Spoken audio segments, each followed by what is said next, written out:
सुजस आवाज राजस्थान, एक आवाज जो हमेशा आपके साथ, जन जन के साथ हाजिर है। ताज़ा तरीन पेशकश। सुजस पॉडकास्ट में मेधा से आप सुन रहे हैं प्रदेश के मुख्य समाचार। नजर सबसे पहले आज की सुर्खियों पर। मुख्यमंत्री भजनलाल शर्मा ने की ब्यूरो ऑफ इन्वेस्टमेंट प्रमोशन की समीक्षा बैठक की अध्यक्षता। कहा, निवेश के जरिए रोजगार सृजन और राजस्व वृद्धि हमारा लक्ष्य। मुख्यमंत्री की अध्यक्षता में हुई गठित सहकारी विभाग की स्टेट अपेक्स कमेटी की प्रथम बैठक। अंतर्राष्ट्रीय सहकारिता वर्ष 2025 के तहत वर्ष भर आयोजित होंगे जन जागरूकता कार्यक्रम। और उप मुख्यमंत्री दिया कुमारी ने की खाटू श्याम जी में शेखावाटी क्षेत्र की ऐतिहासिक हवेलियों के संरक्षण और श्री खाटू श्याम जी मंदिर कॉरिडोर के विकास कार्यों की विस्तृत समीक्षा। खाटू श्याम जी मंदिर को विश्व स्तरीय तीर्थ स्थल के रूप में विकसित करने की दोहराई अपनी प्रतिबद्धता। और अब सुनिए खबरें विस्तार से।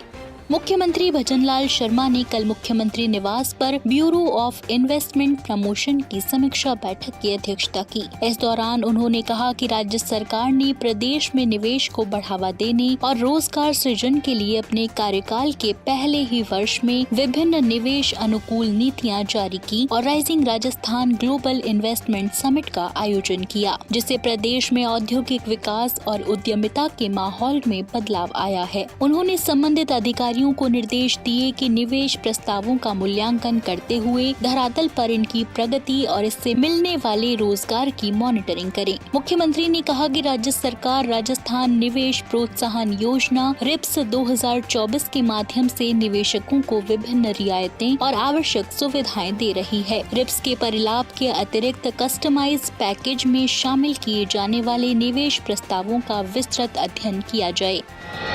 श्री शर्मा ने कहा कि राज्य के राजस्व और रोजगार के अवसरों में वृद्धि के लिए राज्य सरकार ऐसे निवेशकों को हर संभव सुविधा उपलब्ध कराने के लिए प्रतिबद्ध है जो तय समय सीमा में निवेश की प्रगति को लेकर गंभीर हैं। उन्होंने विस्तार से संबंधित निवेश प्रस्तावों की समीक्षा करते हुए इसकी प्रगति की स्थिति के बारे में परिलाभ दिए जाने के संबंध में निर्देश दिए। बैठक में उद्योगों को देय पैकेज, रियायत, छूट और अन्य सुविधाओं के संबंध में आए प्रस्तावों पर चर्चा की गई। इस दौरान मुख्य सचिव जल संसाधन, वित्त, राजस्व, ऊर्जा, उद्योग और खान विभाग के उच्च अधिकारी उपस्थित रहे।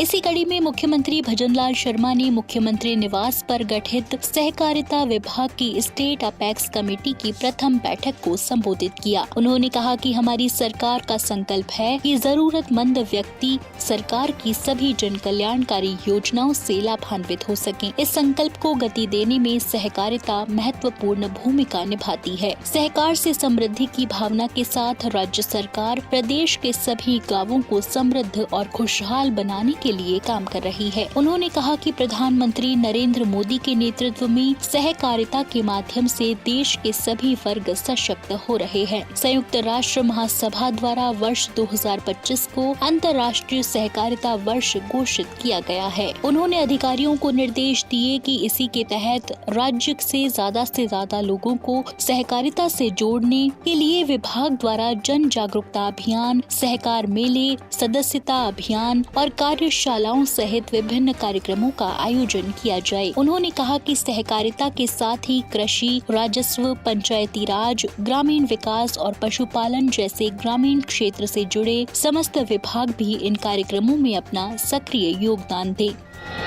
श्री शर्मा ने कहा कि राज्य सरकार द्वारा वर्तमान परिप्रेक्ष्य में सहकारिता अधिनियम को और प्रासंगिक बनाने के लिए सहकारी कोड तैयार किया जा रहा है। ये कोड सहकारी समितियों के आधुनिकीकरण की दिशा में व्यापक सुधार लाएगा। उन्होंने कहा कि सहकारी संस्थानों में सदस्यों की संख्या बढ़ाई जाए, साथ ही सहकारी संस्थाओं का कंप्यूटरीकरण करते हुए प्रक्रिया को और अधिक से अधिक पारदर्शी बनाया जाए। पैक्स के कंप्यूटरीकरण का कार्य भी नियत समय अवधि में पूर्ण किया जाए। मुख्यमंत्री भजनलाल शर्मा ने सोशल मीडिया पर हर्ष जताते हुए लिखा, लक्ष्य ओलंपिक के ध्येय के साथ आगरा में संपन्न हुई तृतीय राष्ट्रीय लैक्रोस चैंपियनशिप 2025-26 में राजस्थान के प्रतिभाशाली खिलाड़ियों द्वारा सभी 6 वर्गों में 5 स्वर्ण पदक और 1 कांस्य पदक जीतने पर उन्हें हार्दिक बधाई और शुभकामनाएं। इसी कड़ी में मुख्यमंत्री ने 12 ज्योतिर्लिंगों में से एक देवाधिदेव महादेव की पावन स्थली श्री केदारनाथ धाम के कपाट खुलने पर समस्त भक्तगणों को हार्दिक बधाई और शुभकामनाएं दी हैं। उन्होंने कहा कि बाबा केदार की कृपा के शुभ प्रकाश से हम सभी का जीवन सुख, समृद्धि और खुशहाली से परिपूर्ण हो, यही मेरी मंगल प्रार्थना है। उप मुख्यमंत्री दिया कुमारी ने गुरुवार को आम श्रद्धालुओं की तरह लाइन में लगकर खाटू श्याम जी में बाबा श्याम के मंदिर में पूजा अर्चना और बाबा श्याम के दरबार में शीश नवाकर देश प्रदेश में अमन, चैन, खुशहाली की कामना की। दर्शन के बाद उप मुख्यमंत्री ने खाटू श्याम जी मंदिर में दर्शन व्यवस्था, जिला प्रशासन और मंदिर कमेटी द्वारा किए जा रहे नवाचार, शाम श्रद्धालुओं की सुविधा के संबंध में जानकारी ली। मंदिर कमेटी के पदाधिकारियों ने उप मुख्यमंत्री दिया कुमारी का शाम दुपट्टा ओढ़ाकर स्वागत और सम्मान किया।